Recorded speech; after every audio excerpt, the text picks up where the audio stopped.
दाखिल कर दिया है और इस दौरान लाल सिंह देवासी ने इंडिया न्यूज राजस्थान से खास बातचीत की है और ये कहा है कि पाली लोकसभा में बहुत सारी समस्याएं हैं, परेशानियां हैं। यहाँ के पशुपालक दूसरे राज्यों में जाते हैं, इनकी कोई सुरक्षा नहीं है और यहाँ पर महिलाओं के लिए भी कोई रोजगार नहीं है। और उन्होंने ये भी कहा कि मैं राजस्थान में आधुनिक रोजगार की शुरुआत पाली से करना चाहता हूं। पाली का पानी जहर के बराबर है। मैं ऐसे तमाम मुद्दों को लेकर चुनाव लड़ रहा हूं। पाली लोकसभा सीट से लाल सिंह देवासी की ओर से नामांकन दाखिल किया गया। निर्दलीय प्रत्याशी के तौर पर नामांकन इन्होंने दाखिल किया। इनसे बातचीत करते हैं कि आखिर क्या कुछ प्राथमिकताएं रहेंगी। सर, क्या कुछ प्राथमिकताएं रहेंगी? आपने निर्दलीय के तौर पर पाली से चुनाव लड़ने का तय किया है, नामांकन दाखिल किया है। पाली में 8 विधानसभा आती हैं। बाली, सुमेरपुर, मारवाड़ जंक्शन, पाली, भोपालगढ़, सोजत, ओसियां, बिलाड़ा, इन 8 विधानसभाओं में मैं हर जगह पे जाके आया हूं। प्रॉब्लम्स, बहुत सारी प्रॉब्लम्स सिमिलर हैं, समान हैं। जैसे एक आपको उदाहरण दूं, पशुपालकों की प्रॉब्लम। पशुपालक, यहाँ के अधिकतर पशुपालक माइग्रेंट हैं, जो एक स्थान से दूसरे स्थान पर अपने पशुओं को लेके जाते हैं। लेकिन जब पशुओं को लेके दूसरे स्टेट में जाते हैं तो उनकी सुरक्षा की व्यवस्था कोई नहीं है। बीच में उनके ऊपर हमले होते हैं, चोरियां होती हैं, वो लेके उनके पशु चले जाते हैं। उनके जो ट्रेडिशनल रास्ते थे, परंपरागत जो उनके रास्ते थे, वो बंद हो गए। तो अभी जो पशु लेके जाते हैं वो रोड के ऊपर लेके जाते हैं, हाईवे के ऊपर। हाईवे के ऊपर इतने सारे एक्सीडेंट होते हैं, ट्रक आता है, उनकी भीड़ कुचल जाता है, लेकिन उनको एक भी पैसा मुआवजा नहीं मिलता है। आज हर फसल का भी एक समर्थन मूल्य है, लेकिन भेड़ की ऊन का कोई समर्थन मूल्य नहीं है। कटाई के पैसे भी उन्हीं को देने पड़ते हैं, भेड़ पालक को देने पड़ते हैं। तीसरी, जब वो दूसरे स्टेट में जाते हैं तो उनको कोई राशन भी नहीं मिलता है। पूरी दुनिया में सबको राशन मिलता है, भेड़ पालकों को कोई राशन नहीं मिलता है। ना वो दूसरे स्टेट में रहते हैं, ना उनको वोटिंग का, कोई पोस्टल वोटिंग का अधिकार है। तो उनकी सुनवाई किन्होंने नहीं की। तो एक मेरा मुद्दा ये रहेगा पशुपालकों का। सर, लगातार आप जनसंपर्क कर रहे हैं, किस तरह का जन समर्थन है वो मिल रहा है? अलग अलग विधानसभाओं में लगातार आप जा रहे हैं।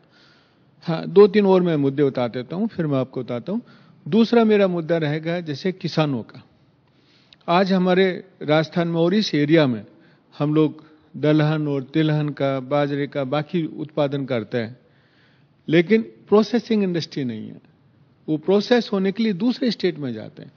तो हमारे युवा यहां से पढ़ाई छोड़ के काम करने के लिए दूसरे स्टेट में जाते हैं।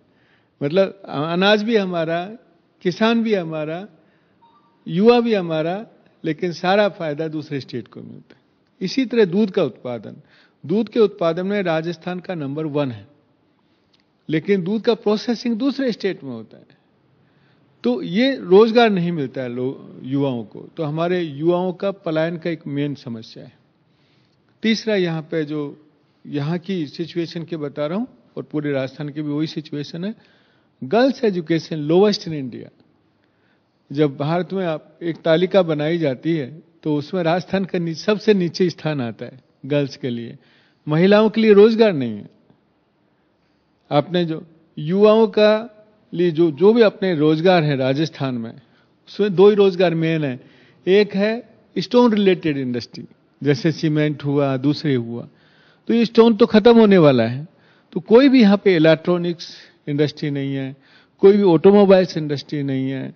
तो मेरा यही पर्पज है कि जो मैं तो बैंक में सर्विस करता था पहले, बैंक की नौकरी छोड़ के आया हूं। मेरा ये पर्पज है कि राजस्थान को कैसे आधुनिक रूप दे सकते हैं, और ये शुरुआत हम लोग पाली से कर रहे हैं। जैसे पाली में पोल्यूशन की प्रॉब्लम है, पानी यहाँ का जहर के बराबर है, पशु मर जाते हैं, पक्षी मर जाते हैं।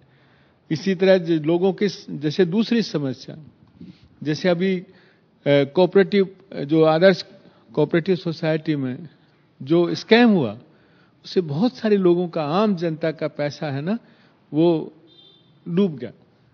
लेकिन उन आम जनता की आवाज उठाने वाला कोई नहीं है। तो मैं ये सारे मुद्दे लेकर के इस इलेक्शन में चलूंगा और जनता को अवगत करूंगा कि भाई आप टैक्स पेयर हैं, तो आप एक जनप्रतिनिधि को चुनिए जो आपकी आवाज बन सके, जो इस सारी प्रॉब्लम को समझ सके, जो सॉल्यूशन दे सके, जो उसका अल्टरनेटिव दे सके, विकल्प दे सके कि भाई इसका समाधान ये होगा। अब लगातार आप जा रहे हैं विधानसभा क्षेत्रों में, किस तरह का समर्थन मिल रहा है लोगों की? आप लगातार जो अपार जन समर्थन है वो आपको मिलता हुआ दिख रहा है, लेकिन क्या कुछ जो तमाम मुद्दे हैं आपने बताए वो विधानसभाओं में नजर आ रहे हैं? हमें बहुत अच्छा समर्थन मिल रहा है, सब समाजों को, 36 कौम का समर्थन मिल रहा है। जहां जहां हम लोग जा रहे हैं तो समर्थन बहुत है, और लोग अभी लॉजिकली सोचने भी लगे हैं। ऐसा नहीं एक धारा में बह गए, एक इसमें बह गए। जब मैंने किसानों की बात की तो किसान सब लोगों ने बोला हाँ सर आप सही कह रहे हैं। तो मेरा मानना यह है कि हम लोग अपना जो राजस्थान की, क्योंकि मैं बैंक से आया हूं, इकोनॉमी जानता हूं, सॉल्यूशन जानता हूं, कर्ज के ऊपर सरकार जिंदा रह रही है वो भी जानता हूं। हमारा जो स्टेट है ना, वो बीमारू स्टेट के रूप में गिनती होती है। बीमारू स्टेट का मतलब जो आर है ना बीमारू में, वो राजस्थान को रिप्रेजेंट करता है। और ये कहानी मैं जब से पढ़ता था आज तक वो सुनता आ रहा हूं, आप भी सुनते आ रहे होंगे। लेकिन कभी भी हमने ये नहीं सोचा कि हम इंडिपेंडेंट कैसे बन सकते हैं, कैसे हम अपना फाइनेंस अपन कर सकते हैं। जैसे मैं एक उदाहरण दूं आपको, हर योजना के लिए हमें सेंटर के पास जाना पड़ता है। जैसे अभी नहरी योजना के लिए मान लीजिए, तो उसके लिए हमें तड़पना पड़ता है। पहले पानी पिएंगे लेकिन पानी 20 साल के बाद मिलेगा, 10 साल के मिलेगा, क्योंकि हम दूसरे के ऊपर निर्भर हैं। फाइनेंस के लिए दूसरे के ऊपर निर्भर है, पानी के लिए दूसरे के ऊपर निर्भर है, आत्मनिर्भर नहीं है। 8 करोड़ की जनसंख्या और दूसरों पर निर्भरता, कैसे होगा अपने स्टेट का विकास? ये सारे मुद्दे मैंने जनता को बताए। जो आप बोल रहे हैं जगह जगह पे जाके हर मीटिंग में बताया, लोग बिल्कुल सहमत है मुझसे, खुश हैं कि कोई एक आदमी तो आया जो आवाज उठा रहा, नहीं तो कोई आवाज ही नहीं उठाता। सब लोग 2-4 बात करके ताली बजवा के और वोट लेके चले जाते हैं। तो प्रमुखता से शिक्षा, रोजगार, युवाओं के लिए रोजगार की तमाम जो बातें हैं वो प्रमुख मुद्दे इस चुनाव में रहेंगे। मेरा प्रमुख मुद्दा होगा एजुकेशन अपने राजस्थान के लिए, जिसमें हम लोवेस्ट हैं। हेल्थ होगा, जैसे रूरल एरियाज में हॉस्पिटल है लेकिन डॉक्टर नहीं है बहुत सारी। अभी मैं 2-4 दिन की पहले की भी एक घटना है, कोई बेचारा हार्ट अटैक हो गया, हॉस्पिटल तक पहुंच ही नहीं पाया, ना कोई मेडिकल चेकअप की व्यवस्था है। एक आपको बड़ा इंटरेस्टिंग एग्जांपल देता हूं। सरकार ने स्कूल एकीकरण की योजना चलाई है। देखिए कितने लोग इस पे ध्यान नहीं देते, इसलिए मैं बोल रहा हूं। स्कूल एकीकरण का मतलब यह है कि जिस स्कूल में बच्चे कम हो गए उसको बंद कर दो और दूसरे स्कूल में विलय कर दो। ये एकीकरण नहीं है, स्कूल का बंदीकरण है। हम लोग स्कूल क्लोज करते जा रहे हैं। अरे सरकारी स्कूल में बेचारे मध्यम क्लास और गरीब के बच्चे पढ़ते हैं, लेकिन वो स्कूल को क्वालिटी बढ़ाने की जगह बंद कर रहे हैं। इसी तरह हेल्थ है, रोजगार का हम लोग, मैं बोल रहा हूं सबको, उदयपुर क्यों नहीं एक जो बेंगलोर बन सकता है। स्टार्टअप कॉलेज क्यों नहीं खोल सकते? स्टार्टअप कॉलेज खोल सकते हैं। तो मैं एक विजन लेके आया हूं। खाली ये नहीं कि ये नहीं हुआ है, उसके एवज में क्या होना चाहिए, विकास का मॉडल क्या होना चाहिए, कैसे हम अपने राजस्थान को इंडिपेंडेंट बना सकते हैं, कैसे हम आधुनिक उद्योग खोल सकते हैं, कैसे इन्वायरमेंट फ्रेंडली उद्योग खोल सकते हैं, कैसे हमारे युवाओं को यहीं पे रोजगार दे सकते हैं। इसी पूरे मिशन को मैं लोगों के पास रख रहा हूं और मुझे खुशी इस बात की है, लोग मुझे सपोर्ट कर रहे हैं।